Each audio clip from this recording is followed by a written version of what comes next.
Going into Week 15, it had been over 15 years since we last saw a Tom Brady-led offense get shut out, and this 2021 Bucs offense is the best one he's led in a long time. They're first in offensive DVOA, Brady is in a tight MVP race with Aaron Rodgers, and so far, the Bucs have avoided a Super Bowl hangover. None of that mattered on Sunday though, when the Saints defense put out arguably the most dominant performance against a Tom Brady-led offense we've ever seen. So this week I watched every snap from that Week 15 game as well as the previous matchup between New Orleans and Tampa Bay to figure out what the Saints did to shut down this offense and what this game means for the Bucs going forward. If we've learned anything about Tom Brady in the past 20 years, it's that he might as well be unstoppable. Beating Brady at this stage of his career is more about beating everyone else on the field than Brady himself. You might be able to confuse him with an exotic blitz or coverage rotation once, but you damn sure can't do it twice. And if you try, he'll punish you. As a defense, you have a much better shot at slowing Brady's offense down by disrupting everything out of his control, and this is exactly what New Orleans did on Sunday night. The Saints' dominance on the defensive side of the ball can be attributed to three main things: talent, scheme, and luck. Some of the things that New Orleans did in this game were possible because they happen to have one of the most talented defenses in the NFL. They've been through injury hell this season, so their numbers as a unit aren't quite as good as, say, Buffalo or New England, but make no mistake, this defense can hang with anybody in terms of talent, especially up front.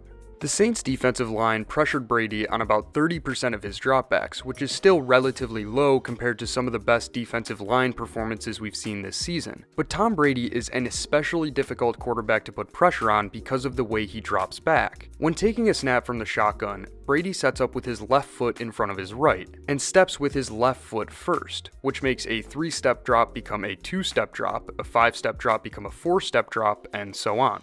He reaches the back of his drop faster than most QBs, and the depth of that drop is shallower than most QBs. This makes Brady difficult to pressure because edge rushers have to take narrower angles into the pocket, and it's one of the reasons why Brady is consistently one of the least pressured quarterbacks in the league year after year. New Orleans did a great job of getting pressure up the middle and condensing the pocket with power rushes on the outside, which made it extremely difficult for Brady to execute concepts the way they were designed. Here, New Orleans is running match quarters, which tells the outside cornerbacks to man up on the number 1 receivers vertically, and the apex defenders to man up on the number 2 receivers with vertical help from the safeties. This is a coverage that New Orleans ran quite a bit early in this game, so Tampa Bay dialed up a concept specifically designed to beat it. The concept is run to the bottom of your screen and tells the outside number 1 Scotty Miller to run a skinny post route, while Gronk runs an out route underneath it. The out route from Gronk should draw the safety away from the deep half to Brady's left, opening up space for Miller to get open over the top, and it did. By the time Brady reaches the back of his dropback, the safety bites on the over route and Miller starts to get open deep.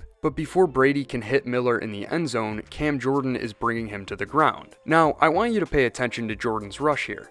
He attacks the tackle with a bull rush directed right at Brady and defeats him with a snatch move to get into the pocket. Jordan's ability to attack tackles with power on the edge, combined with pressure up the middle from other Saints defensive linemen, had a huge impact on this game. And this is an element of New Orleans' success that will be very difficult for other teams to replicate. Here's another example from the third quarter. New Orleans aligned 3 rushers inside of the tackles on multiple occasions in this game, which isn't typically done to get pressure on the quarterback, but unique problems call for unique solutions. Rather than relying on their edge defenders to win with power on every dropback, New Orleans used alignment and interior stunts to get pressure up the middle. Here, the 3-down defensive linemen attack the interior of the offensive line with power, which causes the center to lose his footing and the right guard to get thrown into Tom Brady. The pass to Gronk was just inaccurate enough to fall incomplete, but the coverage was great as well. And that brings us to the next key element of New Orleans' game plan: physical man coverage.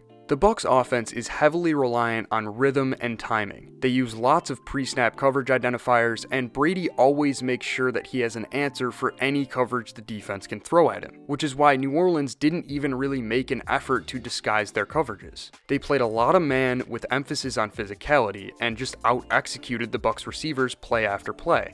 Take this play from late in the third quarter as an example. New Orleans is in cover 1 robber, which calls for man coverage across the board with a deep third rotation from the strong side safety and a robber rotation from the weak side safety.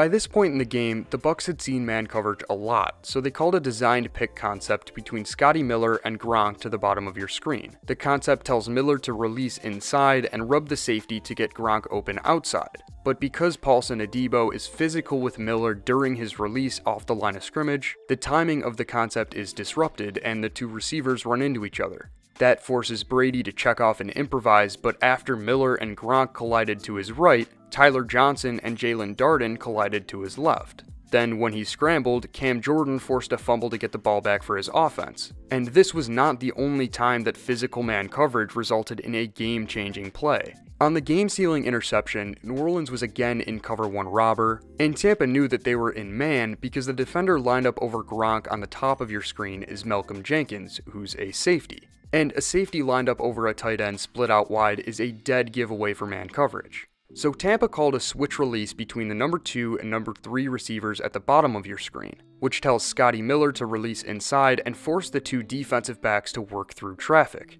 Miller probably jumped the gun on this release because Bradley Roby was able to easily work over the top and shut down the fade route from number 3. But Chauncey Gardner-Johnson got his hands on Miller to prevent him from building up speed on his over route, which kept the coverage tight and resulted in an interception when Brady targeted him. The Saints' emphasis on physical man coverage to disrupt timing made it very difficult for Brady to hit his receivers on time and accurately if they were even able to separate in the first place. Now, if Chris Godwin and Mike Evans didn't leave early with injuries, this game would have looked completely different, because those two are almost impossible to consistently lock up man-to-man, and this reality was evident in the last matchup between these two teams back in Week 8. Here, New Orleans is running cover 1 with Chauncey Gardner-Johnson lined up over Godwin in the slot to the top of your screen, and despite Gardner-Johnson's attempt to disrupt Godwin's release, he still wins inside and picks up 44 yards on a quick slant route over the middle. Then, later, when New Orleans called cover 1 again, Mike Evans beat Marshawn Lattimore on a deep double move for a 41-yard touchdown. The absence of Evans and Godwin for the majority of Sunday's game was a killer for the Bucs offense because it allowed New Orleans to play physical man coverage without having to worry about 2 of the NFL's best receivers. Now, that doesn't take away from what the Saints defense did. They came in with a great game plan and executed it to perfection. The game would have looked different if Godwin and Evans didn't get injured, but it also would have looked different if the Saints pass rushers weren't putting constant pressure on Brady, or if their defensive backs didn't play consistent, tight man coverage. Because Godwin is out for the rest of the season, the Bucs will probably see much more man and match coverage going forward, but most teams don't have a secondary who can consistently hold up man-to-man, or pass rushers who can consistently win up front.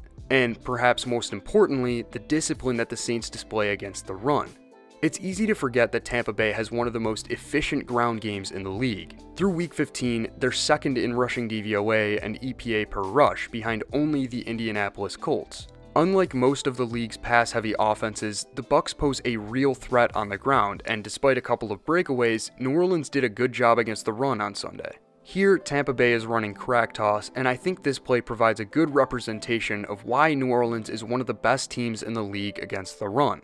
Crack toss tells the slot receiver to pin the playside edge while the offensive linemen pull to the outside, and I want you to watch Carl Granderson as Tyler Johnson tries to pin him inside. The speed at which Granderson recognized this run seems impossible. As soon as he saw Donovan Smith take a playside step, he immediately looked inside for a crack block, and defeated that block by getting outside of it to penetrate through the pulling lineman. He took a pretty nasty stiff arm from Ronald Jones, but slowed him down enough for Gardner-Johnson to hold the run for no gain. And the discipline that Granderson displayed on this play is a microcosm of the Saints' run defense as a whole. They're as talented as they are disciplined against the run, which prevented the Bucs from doing any significant damage on the ground. In terms of both scheme and execution, this might be the best defensive performance we've seen all season, but the Saints didn't really do anything groundbreaking. They accepted the fact that Tom Brady is all but unstoppable and instead chose to attack everything out of Brady's control. Brady can't separate for his receivers against tight man coverage, and he can't protect for his offensive line when they're being beat over and over again up front. This game plan will be very difficult for teams to replicate, especially with Antonio Brown set to return to Tampa's lineup this week, but it does give the Bucs' future opponents something to work off of.